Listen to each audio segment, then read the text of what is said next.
shadow on the wall that looks like a man. Lord, that lamp just moved on that stand. I got movement in the cellars, I got footsteps in the hall. There's no time to waste, I better make some calls. I gotta get ready, make everything right, 'cause all my rowdy friends are goes hunting tonight. Hey, round up the team, let's get started. Hey, this is Brother Mike. There's a party and you're invited. We got the camera set, let's turn off these lights, 'cause all my rowdy friends are goes hunting tonight.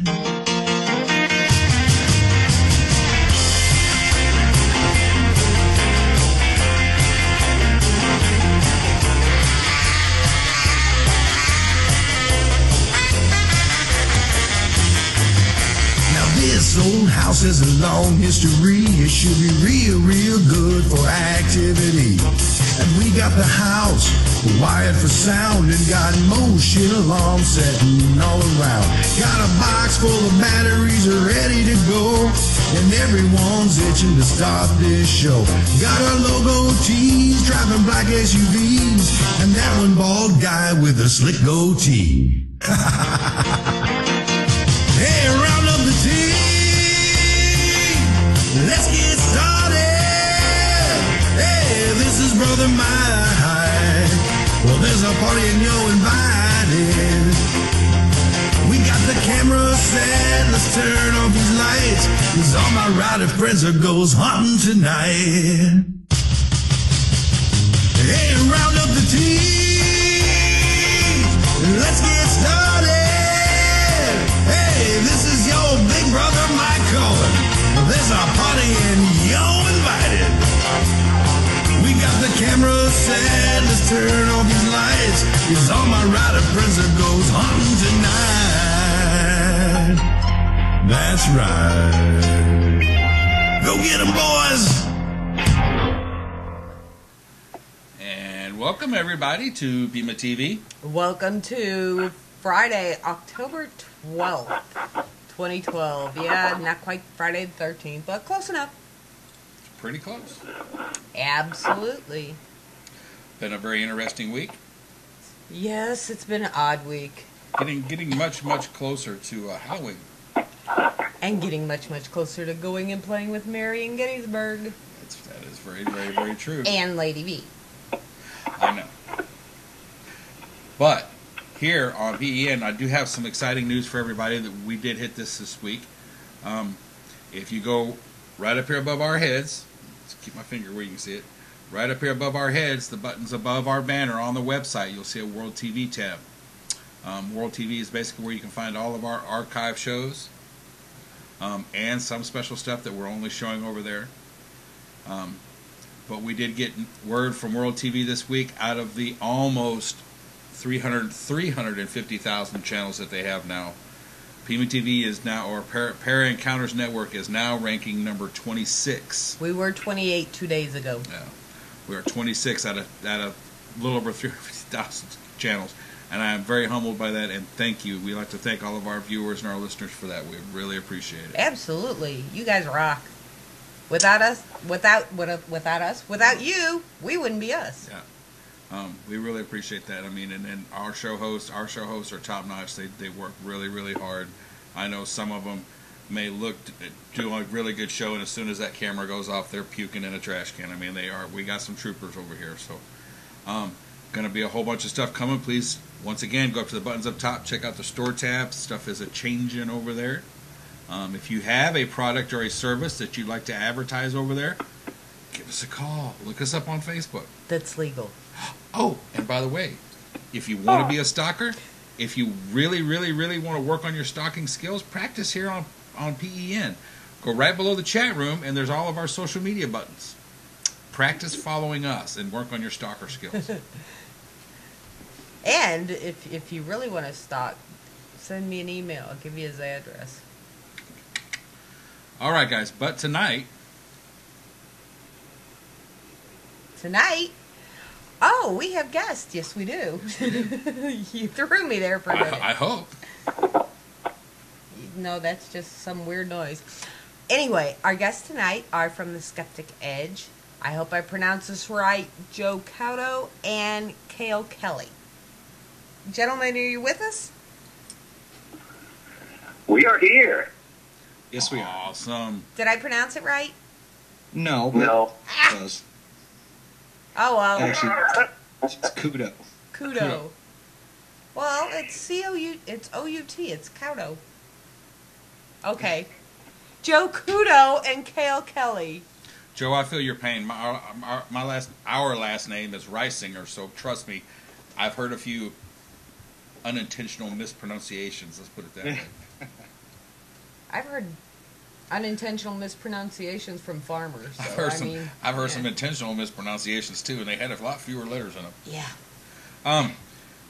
Can you guys real quick just catch our viewers up? I know you guys do this little radio show thing on Z Talk Radio.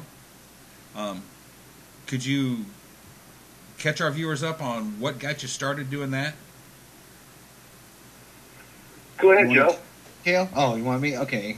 Well, I'm trying to think when. I want to say maybe 2007, 2008. A co-founder of our team and myself, we started a little radio show called the Skeptical Ghost Hunter, and we were just on a small little network. And it just, as we kept going and getting into it, and I ended up meeting up with Scotty Rourke, who invited us to come over to Z Talk, and the co-founder had left the show right after that, and I searched around, bounced through some co-hosts for a while, and ended up teaming up with Cale, and we've been doing the show, 2 years now over there? It's like since 1968 or something. I don't know. Isn't that in Vietnam? Awesome. Yeah. Vietnam, even better. No, I actually did a show with my wife called Perspective, and then let's see, Joe was kind of doing his thing, and I don't know, he needed a co-host, and Joe and I got along really well, and we clicked. And so we stayed with the Skeptical Ghost Hunter for a while, but after a while, I guess we just got burned out on how many EVP shows can you have, how many psychics can you have. We both had interest. Well, me, especially had interest outside of just ghosts. And I said, well, what if we had this roundabout show where we could talk about everything and anything? And so that's where the Skeptical Edge was born. I do know that the great thing about how you titled it is that I've always considered skeptics to be kind of the rudder of the ship. No, it's not like we get on there and just spend the whole show saying, oh, that's all BS, we don't believe it, oh, you're full of crap. It's nothing to do with that. We just, we're both paranormal investigators. We travel all over the country speaking and investigating, and we're open-minded to the possibility of everything. I think what sets us aside is that we just tend to look at our evidence differently than most people do, and we just try to come across things more of with the skeptical point of view, as opposed to just calling everything an orb or everything a ghost. We try to really look deep into the data to try to find answers. So. Yeah. So you don't believe in orbs? I'm sorry, the ones in photos, there's just nothing there for me anyway that says, wow, that's a ghost. Have I seen blue balls of light in even some of the photos I have? Sure. I have video shooting down a hallway that shows what appears to be a ball of light come out of one wall and do an S kind of move down the hallway and disappear through another wall. Was that a ghost? No, or, could that have been a bug that just happened to come into my IR light at a specific time, so it appeared to fade in, and then it went out of the light and appeared to fade out? See, those kinds of things I can't differentiate between being a bug or a ghost. It sounds interesting. I've never seen one outside of a photo or a lens as far as a camera, and I've been investigating for 12 years, countless locations, and so I'm not saying I don't believe, I'm just saying my conclusion is kind of set aside right now until I have further evidence. I saw Jesus in some toast one time. A lot of people have. I didn't sell it on eBay. I should have. Orbs just seem to be the biggest way to start the major debate in the paranormal. Oh yeah. And we've posted pictures of snow, of breath in the cold, of fog, and just posted them as Christmas snow, fog rolling up a hill, blah blah blah, and you'd be amazed at the amount of people who insist there's angels and demons and great grandma Esther in all of them. You know, I used to do a thing when I would do my lectures. Haven't done this in a couple of years, but I used to take a spray bottle, and I'd be right up on the stage. I'd take a spray bottle of water, spray it up in the air, and then I'd take a flash photo, and I'd pass the camera around and show everyone that, you know, you got 30, quote, orbs in this photo. And I'm like, there you go. There's your paranormal orgy. Yeah. I mean, go ahead. I've been on ghost hunts. You know, like we investigated the San Carlos Hotel in downtown Phoenix, which is you had Cary Grant stay there, Marilyn Monroe. It's supposedly really haunted. And we happened to be setting up our investigation. We had this whole floor to ourselves, and some lady walks in and she goes, "Oh my gosh!" She goes, "I didn't know you guys were here, and I'm so and so from I don't know, they do ghost tours or whatever." And she said, "Oh, well, I have a ghost tour coming through at such and such time. Can you hold off on your investigation for half an hour?" And I was like, "Well, we can." And she said, "Well, that'd be great. You guys can come with us on the tour." And I really wasn't into that. I was like, "Oh boy!" But I went, and one of the planes in the basement is of this little boy or whatever. You know, people get pictures of orbs and whatnot. So we go into this basement, and sure enough, people are snapping pictures and looking at their cameras, and they're like, "Wow, look at all the spirits." And I was like, I don't want to say anything, but at the same time, I'm sitting there keeping my mouth shut thinking, holy smokes, what people believe is pretty amazing, and I think it's important to get out there and explain to people, hey, not necessarily everything you can capture is a ghost, but these are people that usually don't investigate, and they're there to have a thrill, and so those kinds of people, you know what, let them believe what they want, and I think it's great. If it brings joy to their life, then wonderful. But when you start posting your stuff all over Facebook and circling it and zooming in, and it's like, gosh, man, you're really stretching there. So yeah, absolutely. Well, the fog pictures we simply posted because we thought it was cool because the fog actually rolled up this very high peak. And normally it stays at the bottom. It was nothing paranormal. We were just showing it does happen. And that digital photography and small drops of water don't work well.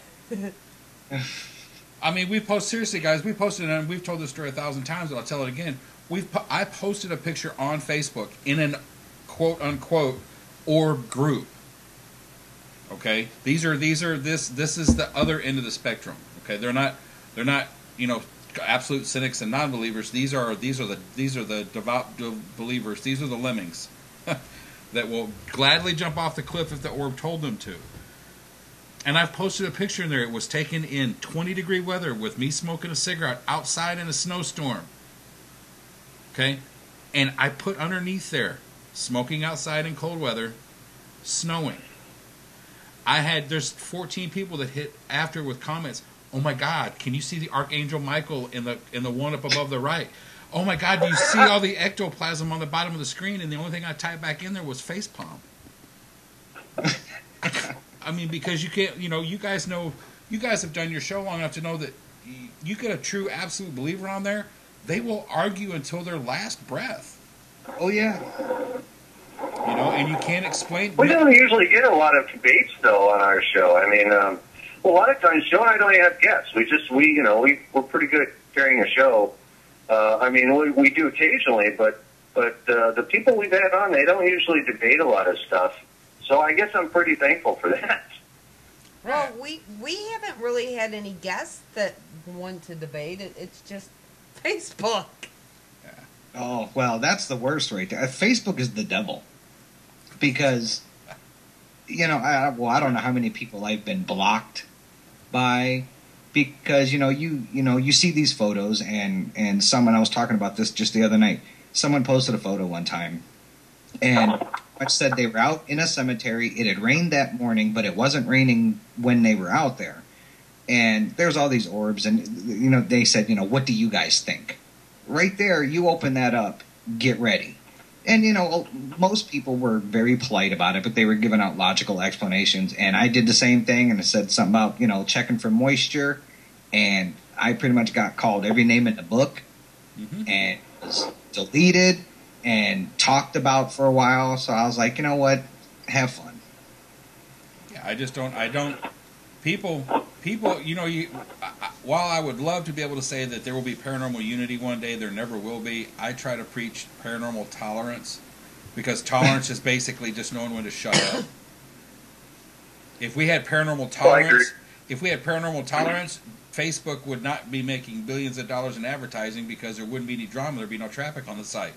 If everybody just shut up. Yeah. But that'll never happen.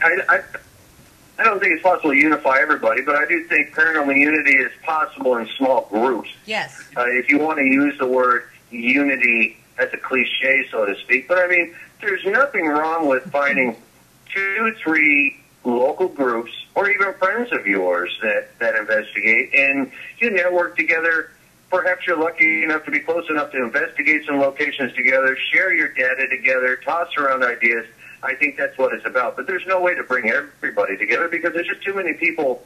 Either their egos are inflated, they think they know it all, they have a right and wrong way, and they don't like the way you do things, and it's just not possible. So keep it small and simple, and I think that's the key to everything. Yeah, well, the event we had at OSPH. Yeah, I was going to say, I think overall there is paranormal unity. I think that it's just the handful of drama mamas make it seem like there's a whole lot more out there causing trouble, and there really isn't. Eric and I have probably investigated with probably 50 teams roughly, and we've never had a problem. We've gotten along with everybody, shared back and forth, became really good friends. Maybe I scared them a little bit. Well, no. But there's one other thing too, guys. Like this will show you how our viewers here are on PEMA TV. Lady V in our chat room says when we were talking about paranormal unity and tolerance, she said on the other hand she would rather promote paranormal death matches. We'd sell more tickets. And you know what? Right now, the first thing that crossed through my mind is like Chip Coffey and John Zaffis in a claymation death match. I don't know why that's what went through my head. That would be cool, Chip though. Coffey, huh? Well, the scarves? With the scarf? Chip Coffey would probably be better matched. Chip Coffey would be better matched with, who's the guy that did, what's that old British show, Joe? Oh. Benny Hill? No. British paranormal show. Like, will you move the table across the room for us? Oh. Most Haunted. Most Haunted, yeah. Yes. No. What's the psychic's name though? I can't remember off the top of my head. I have no idea. I don't remember his name. Anyway, I think he'd be better matched with Chip Coffey. Yeah, but you could Derek Acora? There you go. Yeah. Lady V got that one. That's 2 points. Two PEMA points That for Lady would V. make for great TV. It'd be like, well, Derek right hook to the chin of Chip Coffey, and Chip would be like, oh, you hit me, and Derek would say, well, you should have saw it coming. You're the psychic. Yeah, but then Chip would take off his scarf and put him in a stranglehold. He'd be like Spawn out there with that scarf. You know, the ends of that scarf would be coming out grabbing a hold of people. Yeah, that's all good. Chip's actually, if you ever met him in person, Chip's actually a very nice guy. We've interviewed Chip, yes, and he is a gentleman by all stretches, by every mean of the words. We've met him a few times. Yeah. He's a riot. We love Chip. Yeah, he's funny. So, on the skeptical edge, what's the one thing you really, really want people to be able to take away from your show every week? A smile. Nice. Yeah. You know what? Honestly, that's a hard one. We want people to be educated, and that's part of what we do. We do a lot of educating of what we know. Not saying that it's gospel, but to what we know. But you know what? We also want people to have fun, and that's what Gail and I do. Is we try to entertain at the same time having these discussions and interact in the chat room with the listeners if they have questions or they even have topics that they've brought up during the show that you'd want us to talk about. So I think it's just all about getting along. Right. Well, I think the essentials of learning anything. I went to college, trust me, I had professors that would put you to sleep 15 minutes into their class, and you just don't retain information. It's not enjoyable. Going to class seemed like a chore. But then I remember having a chemistry teacher that was a lot of fun, and he would crack jokes and he'd blow things up in the classroom and just have a lot of fun. And, I looked forward to that class every week. I was like, oh, I can't wait till chemistry.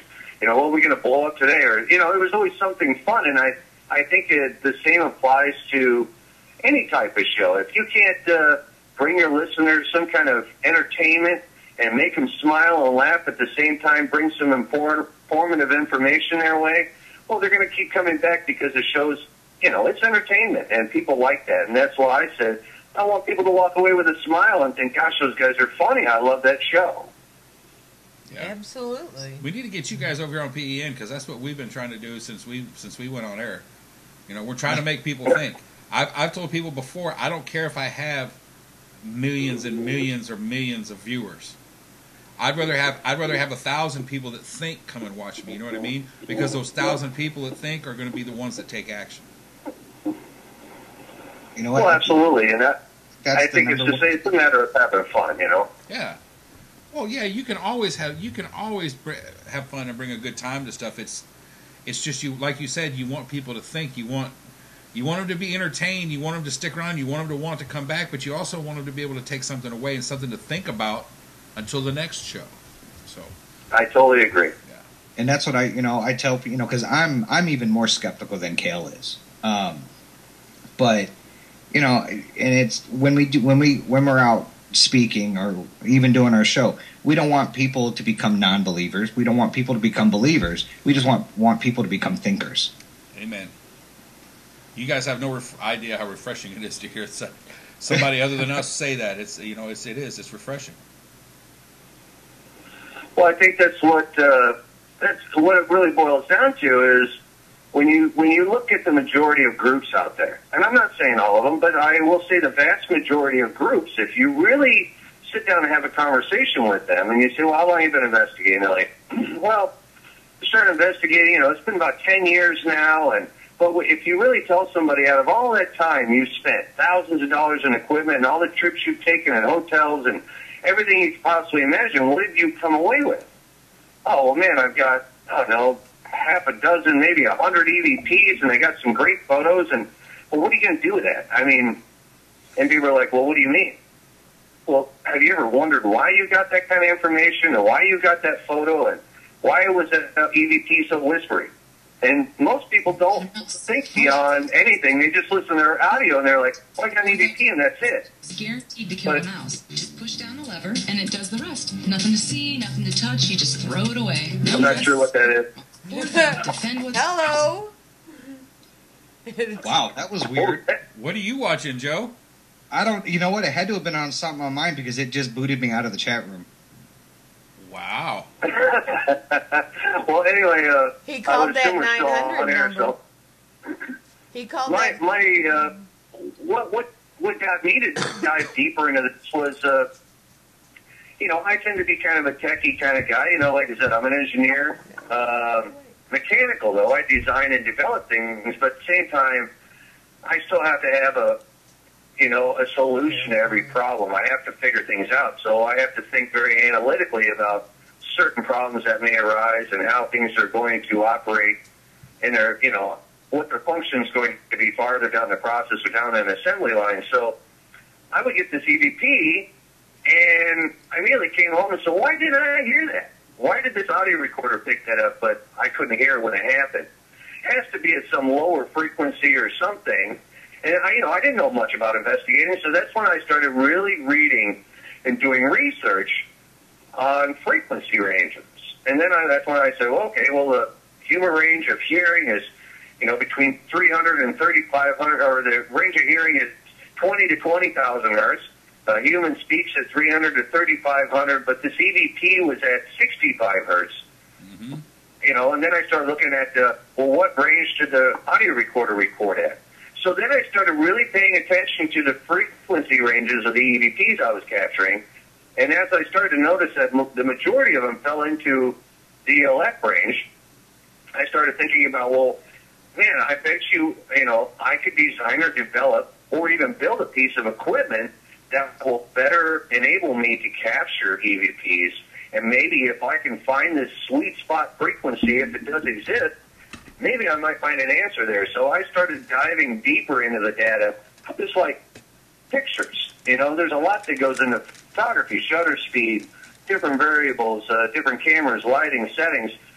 There used to be a point in time where you could take a digital photo and you could have a program that looked at the exit data. And that could tell me what time it was taken, what kind of camera it was taken on, the shutter speed, everything that I could possibly want to know about that photo. It would also tell me, this photo has been in Photoshop, so it was pretty easy to differentiate between fact and BS.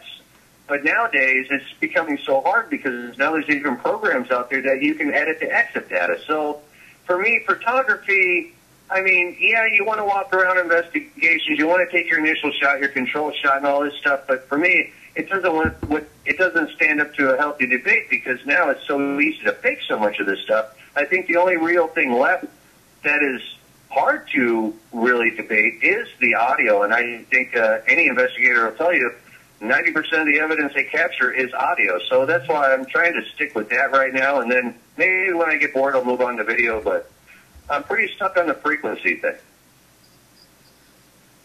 Yeah, I know we've a lot of our friends, especially in the very serious researchers that are our friends. We have some friends that are tourists, and we have some friends that are very serious researchers. They're past the something's out there. They're trying to explain the phenomena, the how, the why. A lot of people are still just amazed that they can record it. There's an expanding and ever-growing group of us that are moving kind of past the how can I say this? Past the ghost hunter stage. We're kind of past we know weird stuff's out there. We've got anomalous data that we can't explain. How did it get caused? Why and how? And those are two very short words that are very difficult for a lot of people to put their head around. Sure. And we've been involved with Tim Rancorn and his work with the whole RVPR setup, and which is based off the fact that a dynamic mic is EMF sensitive, and a condenser mic is basically EMF deaf. So if you have a setup, basically it's a setup that records with both at the same time. That way, if you record something on only the dynamic and not the condenser, it's possible that it was caused strictly by an EMF manipulation, which corresponds with the theory that all EVPs, all electronic voice phenomena, are EMF, are functions of EMF. But that's the theory. Sure. But we've done work with those guys, and we've done some work with some people on the spiritual side too. I don't discount the metaphysical side, because if the metaphysical was so easy to debunk and disprove and you can't believe in it, why the hell has it been around for 3,000 years? I agree with that. Good point.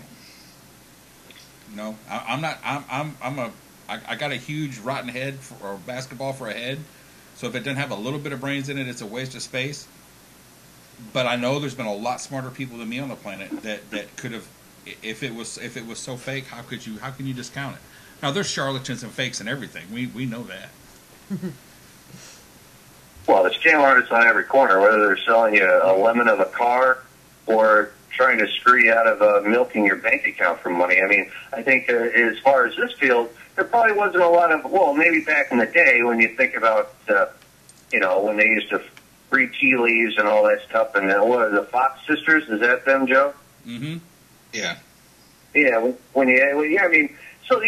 always had your charlatans out there for years and years, but I think the average hardcore investigator was doing this, far before ghost hunters came along, and I think perhaps back then there wasn't a lot of people faking anything because they had nothing to gain. But nowadays it seems like, you know, a lot of people, as groups spring up, everybody wants to show. Everybody wants to be famous. Everybody wants to be on my ghost story. So I'm not saying everybody's dishonest, but unfortunately you get a lot of people out there that are willing to hide their evidence or manipulate it in such a way that they'll be recognized. But we don't do that, you know. We're pretty much, we keep it real and, you know, no BS. I think our biggest thing that we have, like, you know, we laugh because, you know, we do a lot of conventions and you look at people's banners as seen on Bio, as seen on Travel Channel, as seen on this and as seen on that. And at the same time, we laughed at it. Was it Mid-South, Joe? We looked over and somebody had their banner as seen on YouTube. And I was like, man, you're desperate. And I think I even got up and I grabbed my phone and I said, hold on, just say something. I'm going to record you really quick. We're going to put that on in 5 minutes. You can put a scene on YouTube on your banner. But our running joke is as seen on the freeway driving to work at 6 a.m. as seen here, you know. Seen at the grocery store in the produce department. Well, it's like Kale, you know, Kale and I want to list every state we've ever been in on our banner for convention, so we can be seen as, you know, as seen in Arizona, in Wisconsin, you know. Intoxication. But, yeah, I mean, I don't know, you know, and Kale, like what you were saying with the, you know, I don't think that there's as much or as many people out there faking their evidence as there is the people that are just kind of turning that blind eye. I just don't think that they're going through their data that they've collected well enough, because it's just easier to say, "Ooh, look what we got." Yeah. You know, it all the cool kids are not as they, you know, made for TV word debunking their evidence. That's not what the cool kids are doing. Well, yeah, and you mean you can't go on a ghost hunt and go through all your evidence in an hour? Oh, what the hell? You know what? I've known people that have listened to their audio while they're cleaning the house. Right? Oh my God! I was vacuuming with a Hoover and I heard J. Edgar Hoover. Yeah, I Really, you went there? I had to. Ugh.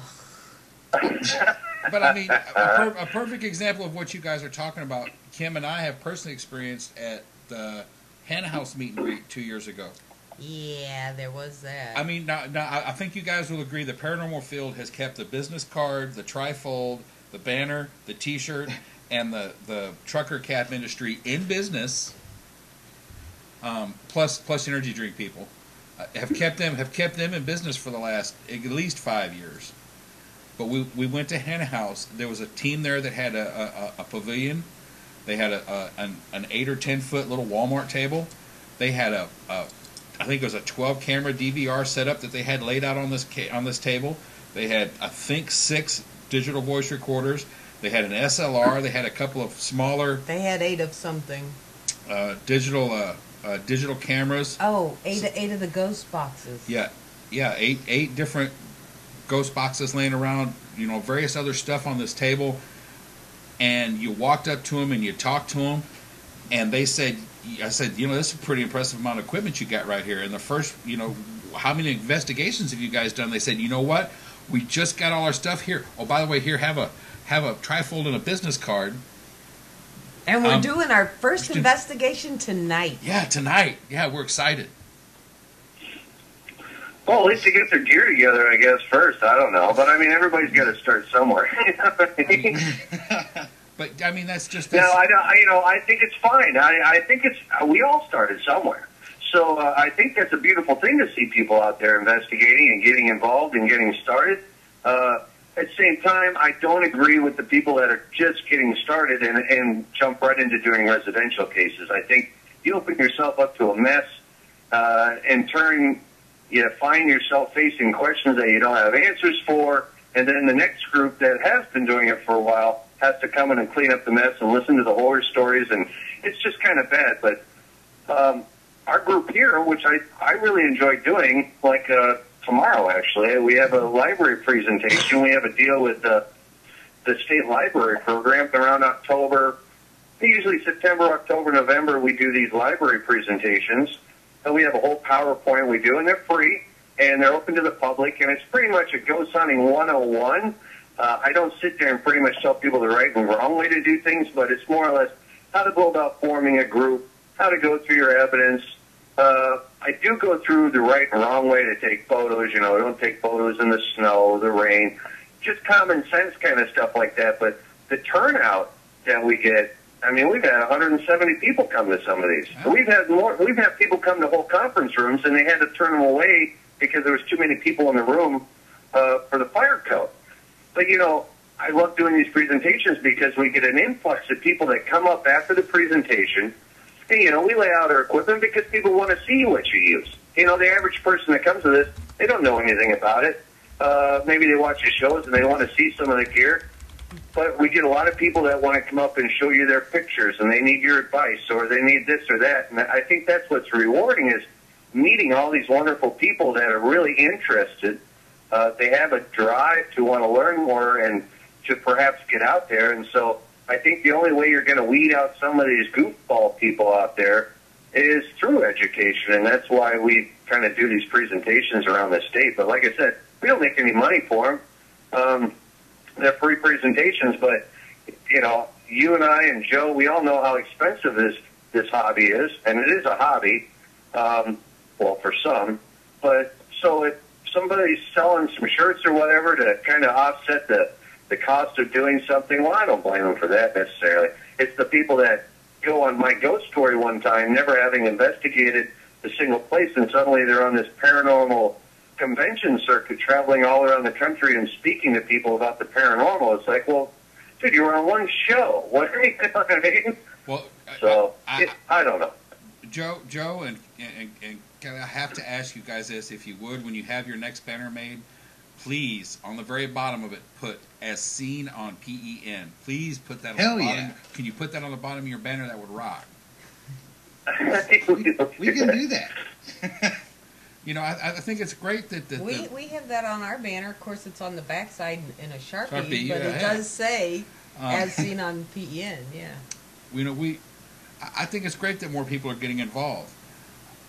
I do think, and it is a very rare occurrence, but I do think there are certain situations or locations that not every team should get involved in, and that's the problem. Is you don't want to see people get hurt because those are truly horror stories. We've known people that have taken things home with them, and it's changed their lives. There are things involved in this. There are parts of this that get into kind of the gray area, whether you believe or not. There's people that act one way up until it's an investigation. After that investigation, they act something entirely different, and there's no radon gas or fumes or anything else involved. So when you start narrowing down knocking out the logical reasons, you start to run out of fewer and fewer things. And we've seen that happen to people. That's why it's so important that people have to be in the right mindset to do this too. That's something else that's important, in my very humble opinion. No, I totally agree. You do see a lot of that, and when Joe says he's a lot more skeptical of me, it doesn't mean he's not open-minded. It just means that perhaps and it's not a matter of experience. I just happen to be at places that perhaps were maybe just active that night, and I had certain experiences that Joe just hasn't had yet. So, like I said, I know Joe. He'll tell you he's open-minded to having experiences. At the same time, you got your whole set of people out there that'll say, well, it's not possible for spirits to follow you home. And I think that's all crap. Well, at the same time, how can you come to that conclusion when you have no way of proving it? Right. Other than I can go based upon my own personal experience of dealing with that exact same thing. I mean, one of the things I always say and I laugh about is I was never haunted until I started to investigate. And I have no doubt in my mind when I have a family giving me certain claims of what's going on in their house, and 2 days later I start having the same crap going on in my house, only to call the client, and the client says, well, things have been dead. I don't know. It's like it's not here anymore. And then within 2 weeks, all of a sudden everything stops in my house, and suddenly the client's calling me the next day saying, I think it's back. That's pretty ironic. I've also had something very negative follow me home. That's not an experience. I hear people say, "Oh, I wish I could have that experience." No, you really don't, because I mean, I would almost bet, and Joe knows how much I love my children. I will swear on the lives of my children that I believe that I am still dealing with that. Yeah. I don't think it has ever truly left my house, or I just started having a really, really bad run of luck of things that started taking place in my life, my personal life, my home, and everything following this investigation, and it scared the hell out of me. Yeah, I mean, I think though after experiencing that now, I will admit I think I was a little uneducated about such matters. And the first thing I didn't run out and call priests and all that stuff. I dove into books, which is what I know how to do, and I started researching and studying and how am I going to deal with this. And I took it into my own hands to educate myself and empower myself so that I was better prepared to deal with something like that. And people have to do that. You have to know how to protect yourself. You have to know how to protect your group, especially if you're the leader of a group. See, that's the other thing that about the situation that we're dealing with all the new investigators is you have a group of people that are just the nature of a group dynamic. They're going to look to one person. They're going to look for a leader. And if the leader don't know. The leader's not smart enough to go ask, well, then the whole group is subject to have major problems. I don't have to worry about that. I don't have to worry about that. The leader and founder of our paranormal group is sitting right next to me, and she is never wrong. She thought she was once, but she was mistaken. Yep. Well, and like I said, to each his own. One of the funniest things I think ever happened was. Like I said, I'm pretty outgoing. I have a good sense of humor, and we just decided we were going to do this investigation up at a place called Vulture Mine here, up by Kingman, Arizona. And so what we did is we called 3, 4, 5 different groups and invited them all up to this joint investigation. I didn't know these people, everybody got a name tag. I think I put Zeus on mine, and somebody else on my team put God on theirs. I don't know. But, I happened to, we're sitting there, and I happened to look across this big dirt parking lot, and I see about 15 people standing around holding hands in this big circle, and I was like, what the hell are they doing? And I figured, well, they're doing a blessing or whatever, and I thought, well, that's good. But then I'm sitting there, and the guy comes over, and what I heard in my head is, does anybody want to be saved? And I was like, what? I kind of looked at the guy, and I was like, no thanks, man, that's okay, but thank you. And he goes, all right. And he walked away, and I looked at a team member and was like, I think they just asked me if I wanted to be freaking saved. And she goes, no, I think he meant saged. I was like, oh, I thought he said, do you want to be saved? But, I mean, to each his own, and I think it's great if you believe in saying a prayer before an investigation or saging yourself or whatever it is you go through, if you believe it in your mind, I think it'll work for you. So... Yeah, it's all about your confidence. Well, see, but that works in pretty much everything. Because, I mean, a lot of us walk around with crystals or the sage or... Sure. Pendants, medallions, amulets, what have you. Old ladies in bingo have their trolls. Yeah, well, and you can you can believe in the flying spaghetti monster if you want to. You could be a pastafarian. And if that's what brings you, makes you grounded, makes you feel centered, and makes you feel strong and protected, then rock on. Who am I to judge? Enter term, not necessarily paranormal unity, but paranormal tolerance. Exactly. Now, see, Kale, that means you can't give me any more crap about carrying around a monster can all the time. I was just going to even say Joe carries around a monster for protection. Well, you can fit a lot of spirits in there. It's a big can. You can fit a lot of spirits in there. You just got to shove them in there. I'm waiting for Joe. Joe, it's Halloween. You need to take a picture of a monster can. You need to put, can with a monster in it. We'll sell for $2. And put it on eBay. Okay, guys. I just had a $1 million idea, and I will share this with all with both of you guys. That idea's been out there. No.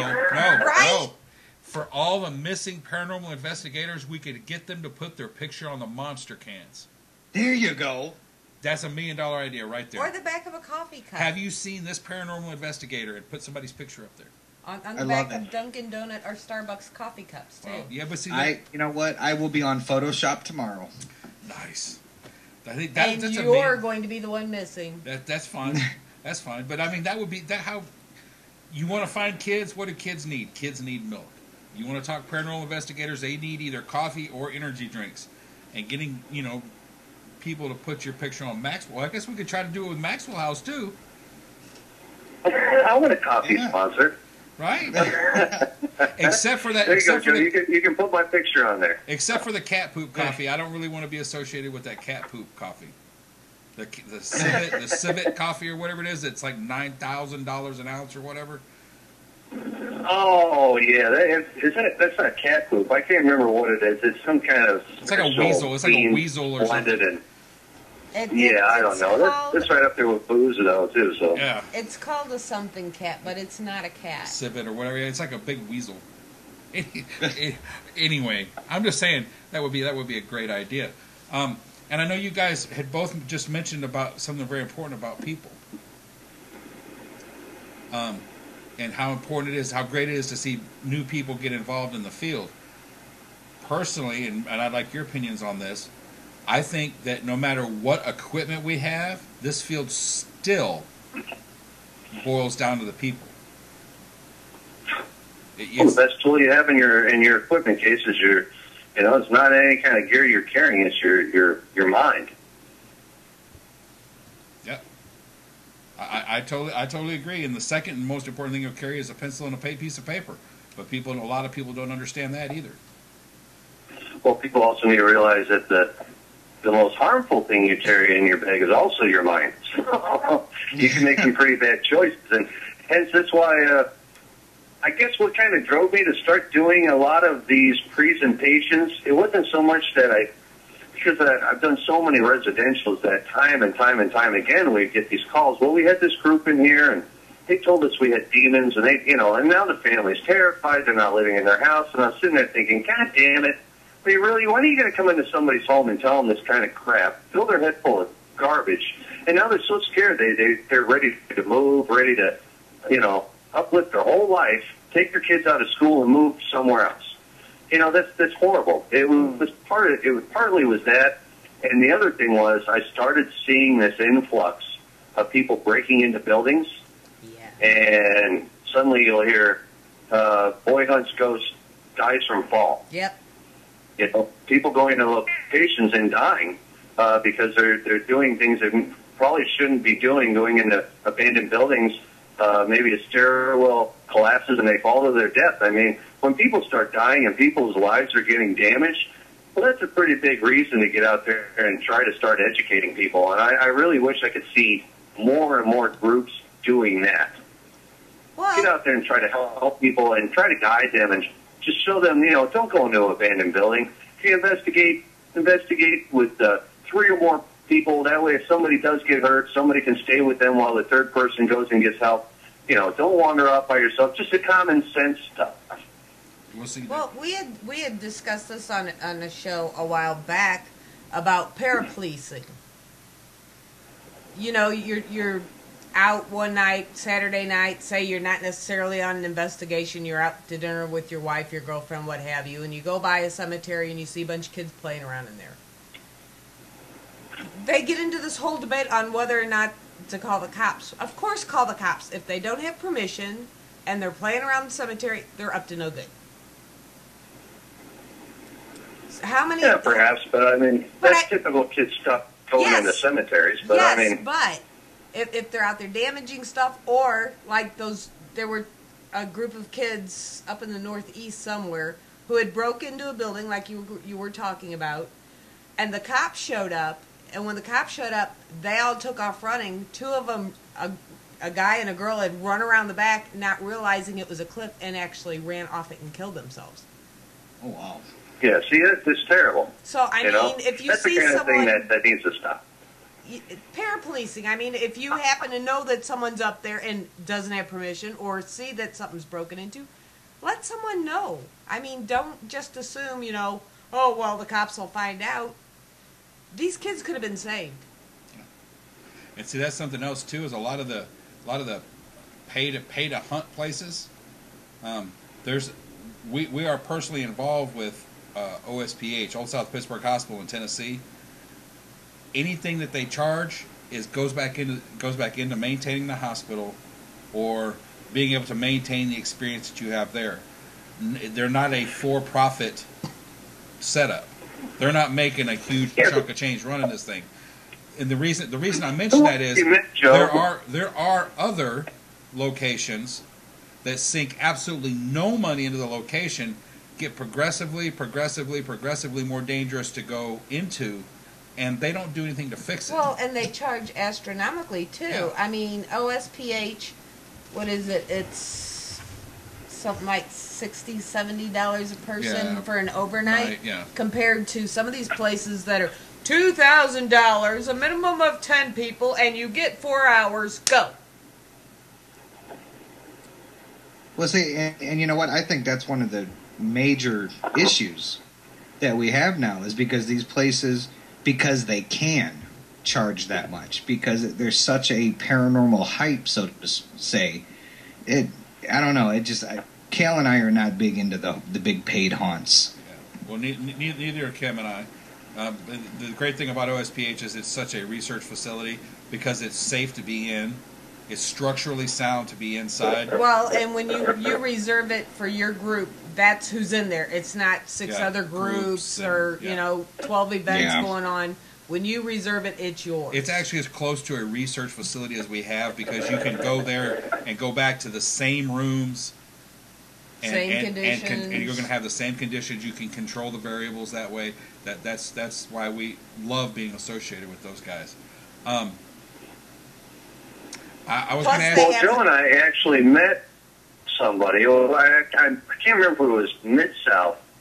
The guy, I had to tip my hat to him. Now he was into filming documentaries at locations, but his way of getting into the locations was he would say, "Hey, I want to film a documentary here, sell it on DVD or whatever, and by you letting me film here, I'm going to cut you in for half the proceeds of the DVD sales, and that money can go back into restoring your location." I thought, that's a really good idea, Yeah.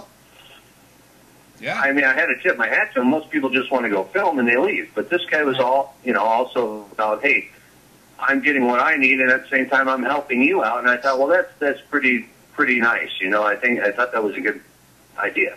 Yeah. At the same time, I looked at you can put money. Anytime you can put money back into that location, it to me that's a good cause, and I don't mind doing that kind of stuff. But like you guys were saying, there's places that charge $2,000. Right. I'm sorry, that's just nuts. Especially when they're not even sweeping the floors or making sure the piles of lumber are out of the middle of the floor so someone can't trip over them. Yeah, and they don't have any missing pictures on the monster cans they're selling you for $12 a pop. I mean, come on. Yeah. I have to ask you guys this too. What do you guys feel about the huge celebrity costs that are out there now? I mean, that's something that everybody sees. I just wanted your opinion. Where they charge. Well, for $500, you can come ghost hunt with all these guys, and as seen on YouTube. See, that's I don't know. I don't agree with it, but yeah, I mean, I don't see why any place would charge a few $100s just to go investigate with these people, because and I have seen them, and I've known people that have gone on them. You really don't get that one-on-one experience because now you're with a group of groupies. So I don't know. To me, that's crazy, but I guess people are going to find a way to make money. Yeah. Well, for sure. Yeah, and don't get us wrong. I mean, we have some very, very good friends that are on the circuit. I mean, you guys know John Tenney? Mm-hmm. Yeah. Very good dear friend of ours. We've met John several times. Never had a chance to actually go paranormal investigate with him, but we've talked for hours at a time about it. Aaron Houdini. Of course, I stole his baby a month ago. Yeah. I mean, we know some of these guys that are that take part in some of these celebrity hunts, and I do not fault them at all. And I don't fault the people that are paying them. But to me, if I'm going to pay $500 to go ghost hunt with the entire crew from GH, it better be just me and the group from GH, but it's not. Like you said, it's going to be the group. It's going to be half of the group from GH and about 30 people. Now, if you've ever been in a group of 30 people, you know that the human body cannot stop emitting gases, whether it's sneezing, breathing, coughing, farting, belching. It just doesn't happen. So right away, even if you did record some data, you might as well just throw it in the trash because it's not going to be worth anything. Yeah. So well, a lot of these people, though, that go on these paid deals, too, I mean, the majority of them aren't paranormal investigators. They're just fans of the show, and they got an opportunity to go meet somebody. And so, you know, I understand. I mean, Joe and I know a few of these people, and we know what the average person gets paid per episode, and it's actually minuscule when you figure out how many episodes they do a year and how much they get paid per episode. So in between seasons, a lot of these people that are on the shows still go to conventions and stuff where they can make some of that side money, and I can understand that. So I don't necessarily agree with places charging $1,000, $1,500, whatever it is, but at the same time, these places are booked up every weekend. So there's obviously a need for that. People, perhaps they don't want to investigate. They just want to go have a one-night thrill, and you know, it brings joy to their lives. So for that, I don't wrong them. Just like I don't really rag on the shows too much because one of the biggest things I always argue is I never see anything before the show that says everything you're about to see is real and factual, and at no point was anything fake. So, I mean, that's, you know, it's television, it's entertainment first and foremost. They need to have ratings. If you think they're not faking things, well, then, you know, you're a fool. I think my biggest issue with the shows are, like I said, I've investigated some really amazing places, and I think we all have that one or two really secret kind of locations that we cherish and value. And what really bothers me is, for me, Vulture Mine was one of those places, and as soon as it was on Ghost Adventures, the place was ruined. People started breaking in, vandalizing, stealing things. So on that aspect, I don't know. I thought that was pretty crappy, but I don't know. What are you going to do? Yeah. Well, that's kind of like the Haunted Collector. A lot of these paranormal locations have decided to get the extra rating. You know, people coming in, they're going to get on this TV show. Well, if he's removing the spirits, there's no point in going. Well, I don't think there's any proof that the spirit was ever moved, but I mean, it's television. So. He's removing the item that it's supposed to be attached to, so technically if he's removing the item, and then at the end of the show they're posting they've had no more paranormal activity or no more disruptions since, you've done ruined the location. Yeah. Why would I want to go? Why do I want to spend the $75 to go there if there's nothing there? Because it's over at John Zaffis's house. Right. What's the point? But on the other side of the argument, you know, you see some of these businesses or restaurants that were hurting and about to close their doors because they didn't have any money, and so perhaps their restaurant or business was seen on ghost hunters, and all of a sudden they have an influx of business, and it saves their business. And there have been historical locations that the paranormal community has saved. I will not argue that with you. I'm not arguing that at all. I'm not talking about the regular shows. I'm talking about the one where they're actually claiming to remove the spirits. There's been a few locations that were popular in the ghost hunting circle, or paranormal circle, that were really popular and people were wanting to get into, but then John Zaffis picks up the pocket watch and puts it in his museum. So why do you want to go? Why do you want to pay money to go someplace that's been cleaned already? Yeah, that man has to have the most haunted house in America. Right. You know, you're probably right, Joe. Just saying. I'm just saying he's probably going to end up on a monster can. I'm just saying. The only thing left are his glasses inside one of those little glass domes. Right. And all you see is one little arm of his glasses sticking out the top of the monster can. Yeah, well, the each his own. I don't watch a lot of the shows. I mean, Joe's probably more up to date on a lot of the shows than I am. So They haven't I changed. tend to if it airs on, usually if Ghost Adventures airs, if you just type into YouTube Ghost Adventures Season 7 Episode 1, boom, the whole thing will be there in its entirety, maybe a day or two after it's on TV. So Yeah. I don't know, I work so much and I've got a family and I just don't have a lot of time to dedicate to the shows. But And you, I mean, you they're know- there and people obviously they find them enjoyable because the ratings are there. So Yeah, but you're not missing a lot. It's like soap operas, man. You can not watch a soap opera for 2 years and watch 20 minutes of it, and you're caught right back up where you were at. They're the same. It's people walking around in the dark asking questions.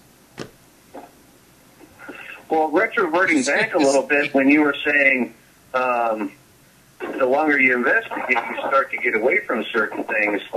That's kind of something that Joe and I speak about, and I do believe that's true. You start your investigation. I don't know, like a mission, I guess, in your life. You're starting this journey into investigating. Well, you investigate for so long, you do so many residences and everything else that perhaps at some time you do move on to the data. And you start paying more attention to trying to find answers to your evidence than you do investigating. But I think at the end of the day, through all your years of investigating, if anybody says, well, what have you gained in all these years of investigating, I think the best answer, and it is true, that the journey becomes a journey into oneself and one's spirituality. You start learning more about yourself and your own spirituality than you do anything else. And, maybe that's not necessarily a bad thing for people to get in touch with their spirituality a little bit more, because last time I checked, there's a bunch of assholes in this freaking country, and it's only getting worse. So perhaps it's not necessarily, there's always something good that comes out of something negative. And, if I can get out there and bring a smile to somebody's face, whether it be through doing the radio show or help somebody along that path of finding their own spiritual journey, then I go to sleep with a clear head and a smile on my face, and it's all been worthwhile. I agree. He's going to sleep with a smile on his face because the monster wore off. Yeah, well, that's true. But one thing too, guys, I want you guys when we try to set this up next year, because I think we are going to try to set one up next year. We've sponsored a investigation at OSPH. It was an invitation only type situation, but the people that we invited were, how can I put this? They were paracelebs to a certain degree, but they were the type of people that we've seen go to large investigations, and they don't get to investigate. They were sheep herders, because there were 20 people walking around behind them. Matt, why are you doing that? Matt, why are you doing that? Now that's not a bad thing. That's a funny way of me saying it, but that's not a bad thing. But these guys, over time, you go to 4 or 5 events like that, and you start wondering why you're doing it, because what you're trying to do, you're not able to do, because you are mentoring, you're teaching these people all the time. So the people that we invited to this invitational, and it was over the entire weekend. The people that we invited were people that didn't get to investigate again.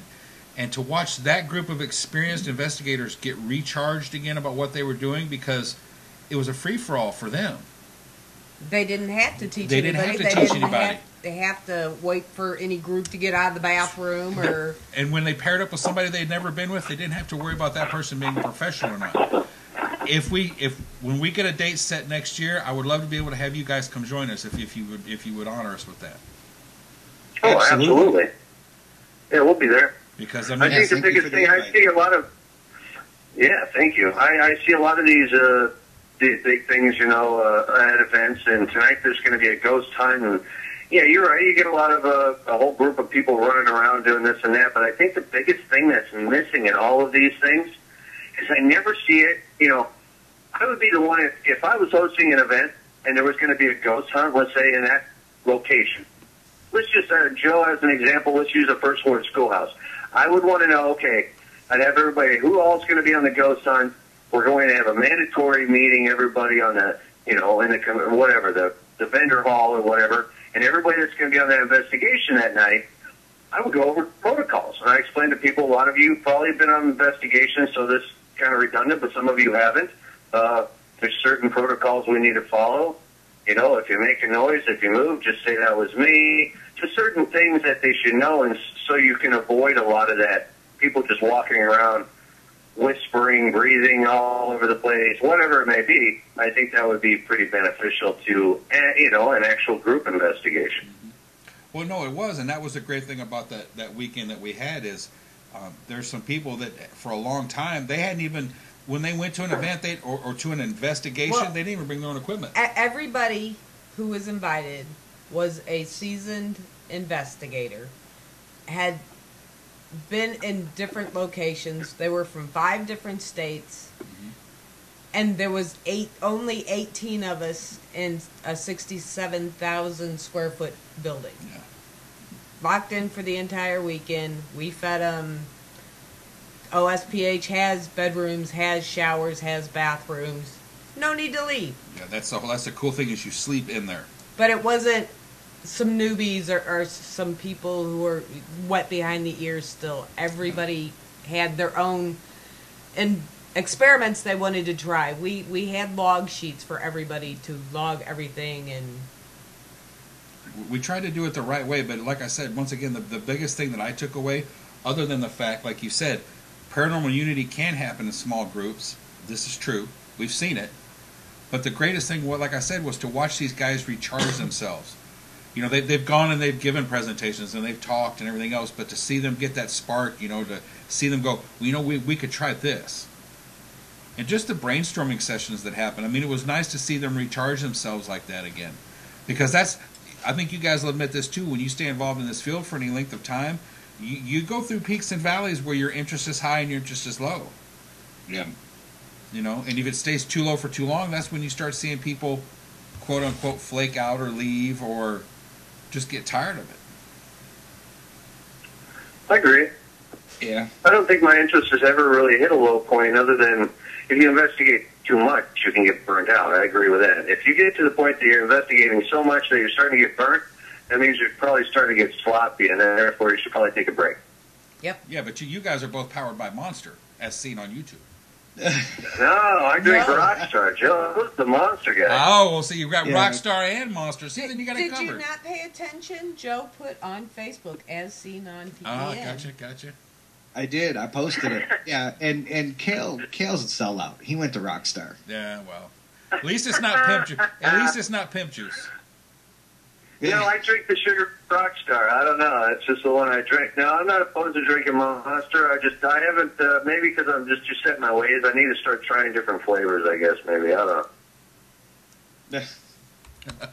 These energy drinks are so bad for you anyway. I've been really thinking I need to just stop drinking them altogether. Don't be a quitter. Yeah, don't be a quitter.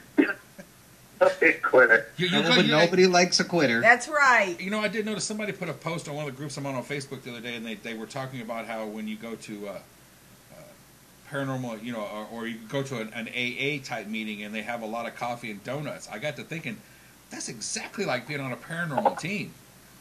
Yeah. They've got really good coffee and really good donuts or snacks. Yeah, but they're always sitting in the light. Well, you know, I don't know. There's got to be a 12-step. Maybe that's what we need to do is have Monster or Rockstar sponsor a 12-step paranormal recovery program. Yeah, good luck, because it's hard to get a sponsor. I fail. Kinds of people. Well, you don't have to. You don't have to pass. It's not a pass or fail. It's a. Oh, okay. You know, it's a buy the sponsored stuff kind of thing right there. You know, but if you up a few people, great. It's hard to get a sponsorship of those kinds of people. Trust me. It's Yeah. I mean, we're affiliated with a couple different people, but would it be ideal to be sponsored by somebody like Monster, Rockstar? Heck yeah, but what people don't understand is the majority of these energy drink companies, they're into like the dirt bike riding experts and the professional sports player and the extreme sports and the skiers, and those are the kind of people they go after. When you just say, I'm Joe Bob from X group, and I want you to sponsor me, well, like, you know, I mean, now granted, there might be 1 or 2 people out there that are sponsored. Chances are they probably know somebody, you know, that knows somebody that got them that sponsorship. But not every, it's a lot harder than people think just to have companies give you free stuff. Now, technically, I think Monster, all the rest of the energy drinks, Maxwell House, Bolt Coffee. There are a few others. Should actually put a label on there saying sponsored by paranormal investigators, because we're paying their way. Oh, Man, yeah. I can't even. I got this bad visual of a Folgers commercial. You can ask Kale. I go to every single event that I do with a 10-pack of Monster. Mm-hmm. Nice. He has the Monster logo tattooed on the back of his neck. Well, you know, if you could ever get a marketing director from Monster and hand him a flashlight and like shove him into the Trans-Allegheny lunatic asylum and shut the door, by the time he comes out, he'll sponsor you. A whole new respect for what. If they think riding a dirt bike over hills is tough, try stumbling around. Try breaking out of Alcatraz. Yeah, or being in Eastern State, or walking around Fort Mifflin at night. Yeah, go ahead. Well, I think they sponsor these big people because that's where they get the most notice or recognition from, because these dirt bike races are seen by millions of people. Now, I guarantee if Jay or Grant or Zach or somebody went to Monster and said, hey, we want a sponsorship, well, they'd be all over it because they're on television. Well, yeah. So those kinds of people probably have a better chance at that kind of stuff. But I don't know. That's not really why we're in this field. But I just had this bad visual of seeing like Jay standing next to his coffee pot, and it's saying, "There's Folgers in your cup," and this freaking ghost zooms by him or something. I don't know. Or like this big skeleton hand grabbing the coffee pot, pouring it into his cup. Yeah. I think though everybody's seeing that commercial, they'd be like, "You freaking sellout." I would own it proudly. Yeah. Well, guys, as much as I hate to do this, what have you guys got coming up soon that our viewers need to know about? We're getting a little over, and I got to... And where can they hear you? Yeah. Well, we have a radio show tomorrow night, 8 p.m. Eastern, on ztalkradio.com. And join the chat room. Come on in, and we'll make you a member. And it's a 2-hour show. Trying to get this guy lined up to discuss the Mothman tomorrow, if all goes well. Nice. Then after that, Joe? Well, me personally, I'm going to be doing an appearance at the Madison Horror Film Festival, November 3rd and 4th. And then Kale and I, November, I think 9th and 10th, are going to be down at the down in Indiana for the Paranormal Fest. Awesome. And then we're taking the winter off. Hibernate. We are taking the winter off. Hibernating? Mm-hmm. Yep, we're going to hibernate, Nice. and we're working on a book that we're going to get knocked out this winter, and starting to plan for the second location for the DVD. Nice. Awesome. And then anybody, I might get lucky enough. If there's anybody listening and you live in the Phoenix, Tucson area, come on up to Phoenix tomorrow and go to the Mesa Public Library, the main branch off Main Street there. I'll be doing a presentation with my group from 1 to 3 o'clock is the lecture, and then usually stretches on about another hour, and then I got to hightail it home for my radio show, but I'd love to meet you, so come out for that. And the show on Z-Talk starts what time Eastern? 8. 8 Eastern. 8 Eastern. See, I listen. No. Is it 8? I always get the time zone screwed up. I love the time zone algebra. We did this earlier, Joe. Yeah, exactly. Yeah, you know what? I think, Kale, I think you're right. It is 8 p.m. Eastern. That's 7 Yeah, it's 8 Central. Eastern for me. But see, Arizona, the time never changes. So right now, it's 8 Eastern, 5 Pacific. So Joe lives in Wisconsin. It starts at 7 o'clock for him. It starts at 5 for me. Yeah, it's not to get you all confused. Yeah, the time zone algebra thing it gets us every time. Well, it doesn't bother me because I'm in Central. I can go either way. I can go an hour that way or 2 hours that way. I can figure it out. I just don't know where Mountain stops.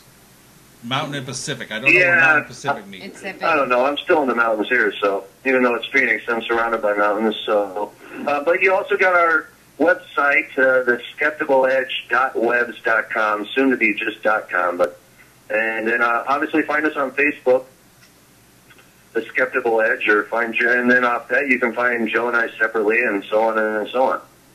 Awesome. Well, thank you guys both so much for coming on and talking common sense with our viewers. We love that. You have Well, no thanks idea. for having Thank you so much. Thank you so much Yeah, I for coming appreciate- on and talking common sense with Eric. Hey, easy, easy. Thank So- you guys, and happy hauntings. And to you too. Good hunting. Of course, I don't know if you ever kill one. I want to see you mount it. I just want to see it strapped to the hood of the car. That's it. Mine is. You didn't see it? Maybe I'll empty out I got like 2 pickles left in my pickle jar at home, and I think maybe I'll rip the label off and I'll print something out that says "Ghost in a Jar," and I'll take a picture of it and say, "I caught the bastard in my house. Anybody want to buy it for There you $5 go. bucks?" You would not believe how many of those are already on eBay. As seen Oh, on I YouTube. know. As seen on YouTube. Hey, you know what? I bet you're going to find that in Walmart next. Because they already have a whole shelf in every Walmart that says, as seen on TV. Eventually in a Walmart, you're going to have a whole section of products that says, as seen on YouTube. Say goodnight to our guests. Well, I know the show's over, but real quick, a future show, perhaps, maybe we could come back and discuss some of the old ways of investigating how to build your own equipment out of simple household items. That would be And I awesome. think some of those things people would probably find some fascination in, that you can actually build paranormal equipment out of some of the everyday items laying around your house that you never knew about. Like dowsing rods. Like Irish wind chimes, different things like that. So, yeah. Yep. Yeah. Absolutely. All right. I'm the booker, so just hunt me down and say, hey, get me on. She's the pimp. I'm just the meat puppet. All right. Well, thank you so much. Thank you so Yes, much, thank you for having guys. And once again, to our viewers, be sure and hop over to Uber City Radio here in about 45 minutes. Catch me on Yeti Radio. It's going to be my musical dyslexia. They just hung up on you. I think they did. Yes, they did. And with that, wait. But wait, But there's wait, more. There's more. As soon as I can find out where the heck my book is. On PEN, we spare no expense to be prepared. Absolutely. Alrighty. Monday night, join Mary and myself on Just Saying with our lovely guest, Sal from the Shanley. Yay, Uncle Sal. And next Friday, paranormal investigator, Joni Montaigne. Cool. And that's all I'm telling you. don't There's forget- something every night of the week. Join us. I think is it this week or next week? We have someone joining the ladies' night on Monday. It will be not this coming Monday night, but the Monday night after that, Becca Shugart with Off the Wall. Buckle up tight, folks. She's going to put on a heck of a show. Yep, but it always starts with me. Yes. Oh, just saying. Just saying. And with that, we are out of here. Have a great night. Have a great weekend. Bye.